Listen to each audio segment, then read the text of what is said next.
Salam, selamat berjumpa kembali dengan saya dalam program Satu Desain Surabaya. Kita kembali lagi bersama-sama untuk merenungkan firman Tuhan. Hari ini kita akan melanjutkan firman dari kitab Roma pasal yang ke-11 ayat yang ke-25 sampai ayat yang ke-36. Bagi rekan-rekan yang ingin mendapatkan bahan renungan ini, bisa langsung saja ke Instagramnya Shine Surabaya, yaitu @shine_surabaya, atau di Facebooknya Shine Surabaya, yaitu Shine spasi Surabaya. Sebelum kita masuk dalam perenungan firman Tuhan, mari kita satu dalam doa.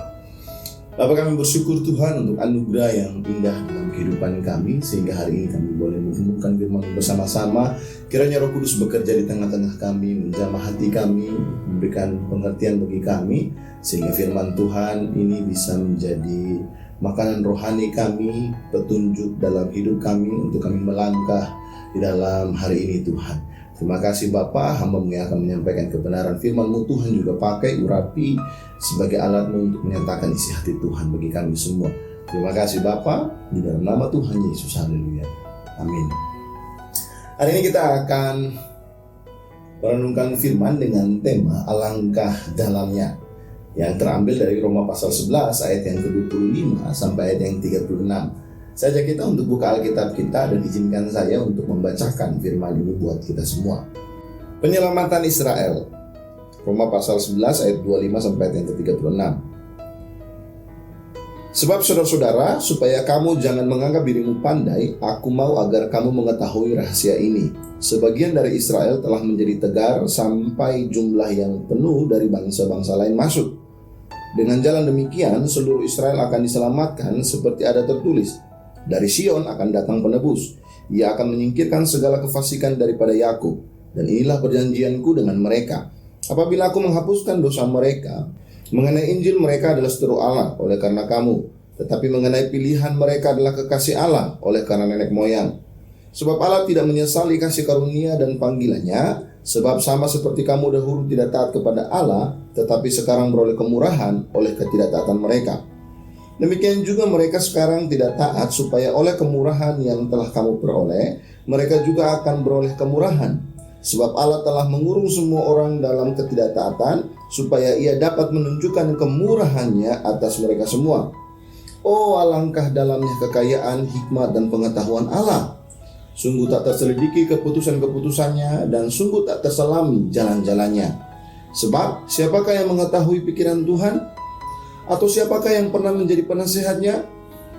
Atau siapakah yang pernah memberikan sesuatu kepadanya sehingga ia harus menggantikannya? Sebab segala sesuatu adalah dari Dia, dan oleh Dia, dan kepada Dia. Bagi Dialah kemuliaan sampai selama-lamanya. Ayat pokoknya di ayat yang ke-33. Oh, alangkah dalamnya kekayaan, hikmat, dan pengetahuan Allah. Sungguh tak terselidiki keputusan-keputusannya, dan sungguh tak terselami jalan-jalannya. Saudaraku yang dikasih, ketika kita merenungkan alangkah dalamnya pikiran Tuhan yang tak terselami, maka kita akan terkagum-kagum dan heran betapa ajaibnya Tuhan dengan setiap perkara yang telah Dia rancangkan dan Dia kerjakan melalui perantaraannya, baik para nabi maupun para rasul, maupun kepada setiap gembala kita atau orang-orang yang pernah berjasa menolong kita dalam kehidupan kita secara pribadi.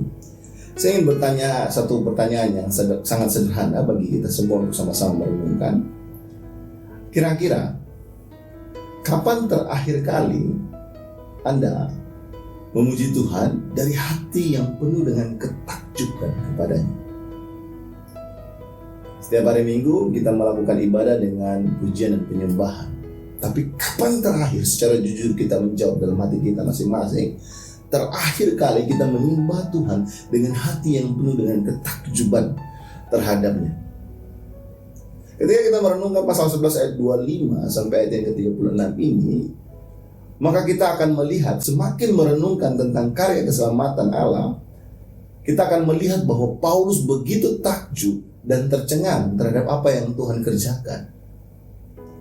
Perikop ini adalah akhir dari bagian pertama surat Roma yang membahas tentang tindakan penyelamatan Allah terhadap manusia yang binasa. Nah, bagian ini menyelesaikan masalah pelik tentang pemilihan dan anugerah yang ada di dalam pasal 9 sampai pasal 11. Juga tentang penyelamatan Israel yang menolak Kristus. Kemarin kita sama-sama merenungkan bahwa Israel itu merupakan pohon zaitun asli dan kita adalah pohon zaitun liar yang dicangkokkan kepada dia. Dan sama seperti Israel yang Tuhan tidak menyayangkannya, Tuhan mematahkan ranting-rantingnya supaya bisa memasukkan kita ke dalam pokok zaitun asli itu. Begitu pula ketika kita pun tidak disayangkan Allah untuk dipatahkan juga. Untuk itu kita dapat mengerti bahwa Tuhan memiliki rencana yang indah dan dia konsisten dengan hal tersebut. Tuhan berbicara juga tentang penyelamatan Israel yang sudah menolak Kristus.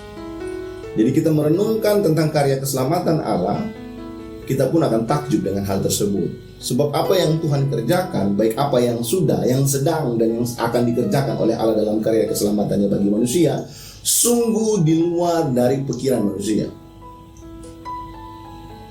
Makanya Paulus sungguh-sungguh merasakannya ketika dia merenungkan karya keselamatan Allah bagi bangsanya ini.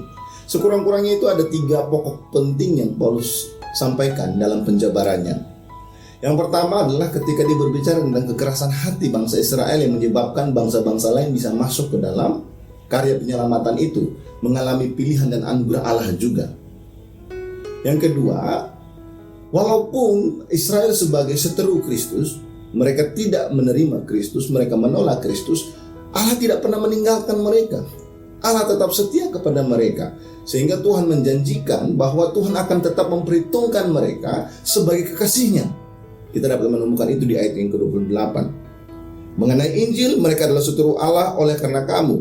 Tetapi mengenai pilihan, mereka adalah kekasih Allah oleh karena nenek moyang mereka. Walaupun mereka menolak Kristus, tapi Allah tidak pernah mengingkar janji kepada mereka. Mereka tetap menjadi kekasih Allah. Dan yang ketiga adalah karena Allah yang setia itu, dia memelihara mereka dan menyiapkan mereka agar waktu untuk bangsa-bangsa lain sudah genap jumlahnya, maka akhirnya bangsa Israel pun juga akan diselamatkan. Makanya Rasul Paulus yakin bahwa akan ada sisa umat Allah yang akan Tuhan berikan kepada mereka. Tuhan, dia percaya sama seperti yang Elia alami tentang 7.000 orang yang tetap menyembah Tuhan. Itu pun juga tetap terjadi kepada bangsanya sebagai zaitun yang asli. Ini yang membuat Paulus takjub dan heran bahwa karena ketidaktaatan bangsa Israel, umat bangsa lain, orang-orang yang tidak mengenal Tuhan, orang-orang yang di luar dari bangsa Yahudi dapat diselamatkan. Walaupun bangsa Israel menjadi seteru Kristus, tetapi mereka tidak dilupakan Tuhan. Mereka tetap dianggap sebagai kekasih Allah, sebagaimana mereka telah dijanjikan demikian oleh nenek moyang mereka ketika Tuhan melakukan perjanjian itu dengan nenek moyang mereka. Dan yang ketiga, atas dasar kesetiaannya dia itu, kesetiaannya Allah itu, Tuhan tetap memelihara mereka sehingga ketika waktunya sudah genap, jumlah dari bangsa-bangsa lain yang sudah genap, sudah penuh. Sehingga jumlah dari bangsa-bangsa lain yang sudah penuh, maka bangsa Israel pun juga akan mendapatkan bagian dalam karya penyelamatan itu. Jadi saudaraku yang kekasih, ketika kita semakin merenungkan karya Allah di dalam hidup kita, di dalam lingkungan, orang-orang, keluarga, atau teman-teman sekeliling kita, bahkan mungkin lebih lagi kepada semua manusia yang ada di muka bumi ini, harusnya hati kita dipenuhi dengan ketakjuban dan rasa haru yang begitu luar biasa bahwa kita adalah orang berdosa, tetapi Allah mengasihi kita. Kita adalah orang yang harusnya tidak mendapatkan keselamatan. Kita harusnya orang-orang yang dihukum. Kita harusnya orang-orang yang akan dibinasakan. Tetapi karena Allah mengasihi kita, Dia menyelamatkan kita. Kita harus memandang itu dengan sebuah ketakjuban yang luar biasa dan juga rasa haru yang begitu hebatnya kepada Tuhan. Karena siapa kita sehingga Tuhan mau menyelamatkan kita. Sungguh betapa dalamnya kekayaan, hikmat, dan pengetahuan Allah. Dan tidak terselidiki keputusan-keputusannya, dan sungguh tak terselami jalan-jalannya. Sehingga Paulus mengatakan bahwa siapakah yang dapat mengetahui pikiran Tuhan, atau siapakah yang dapat menjadi penasehatnya. Di hadapan Tuhan kita yang luar biasa ini, marilah kita senantiasa merendahkan diri di hadapan Tuhan, dan kita menaikkan syukur dengan penuh dengan rasa takjub yang begitu hebat kepada Tuhan ketika kita masuk di dalam pelatarannya, di dalam penyembahan, dalam pujian dan penyembahan yang kita berikan kepada Tuhan. Kemudian mari kita sama-sama merindukan lebih dan lebih lagi untuk mengenal Tuhan dan melayani Dia, sehingga kita bisa hidup dalam kebenaran, memberitakan kebenaran, memperkenalkan kebenaran itu kepada orang-orang di sekeliling kita. Dan akhirnya kita dapat menutup dengan berkata bahwa bagi Allah kemuliaan sampai selama-lamanya. Mari kita satu di dalam doa. Bapa, kami bersyukur Tuhan untuk firman Tuhan pada hari ini, melihat apa yang Rasul Paulus tuliskan bagi kami pada hari ini Tuhan. Firman-Mu yang menjamah kami hari ini Tuhan. Artinya kami benar-benar takjub dengan rencana Allah yang begitu luar biasa. Tuhan menyelamatkan kami melalui kekerasan hatinya bangsa Israel. Tuhan tetap mencintai mereka sekalipun mereka menyeterukan Engkau Tuhan. Tuhan tetap tidak pernah ingkar janji terhadap bangsa Israel. Untuk itu Tuhan, biarkan kami melihat Engkau sebagai Tuhan yang begitu ajaib, yang mau menyelamatkan kami, yang tidak pernah meninggalkan kami walaupun kami terus melakukan hal-hal yang mengecewakan Tuhan. Dan hari ini Tuhan, biarkan dengan rahasia yang dibukakan bagi kami ini Tuhan, kami mau hidup benar di hadapan Tuhan. Kami mau hidup penuh dengan ucapan syukur kepada Tuhan. Kami mau datang dalam penyembahan yang penuh dengan rasa takjub kepada Tuhan, karena rencana Tuhan yang begitu hebatnya, pikiran Tuhan yang tidak dapat diselami oleh manusia, karya Tuhan yang begitu ajaib dalam kehidupan kami Tuhan. Sehingga kami benar-benar menaikkan syukur kami dengan hati yang penuh dengan rasa hormat, rasa takjub, kagum, haru kepada Tuhan. Terima kasih Bapa untuk karya penyelamatan yang Tuhan berikan buat kami ini Tuhan. Terima kasih Tuhan. Bapa mau berdoa juga bagi setiap jemaat Tuhan yang akan memulai aktivitasnya pada hari ini. Tuhan menjaga, melindungi setiap kami Tuhan, baik yang bekerja, yang sekolah, yang memiliki usaha. Tuhan berkati keluarga kami Tuhan, berkati Tuhan, lindungi sertai kami Tuhan, sehingga kami boleh aman dan kami boleh hidup di dalam ketenangan, karena kami percaya bahwa kerajaan surga hanya berbicara tentang kebenaran, damai, sejahtera, sukacita karena Roh Kudus. Untuk itu pimpin kami untuk hidup di dalamnya dan menjadi saksi Tuhan dimanapun kami berada. Terima kasih Bapa, di dalam nama Tuhan Yesus, haleluya, amin. Selamat beraktivitas, Tuhan Yesus memberkati.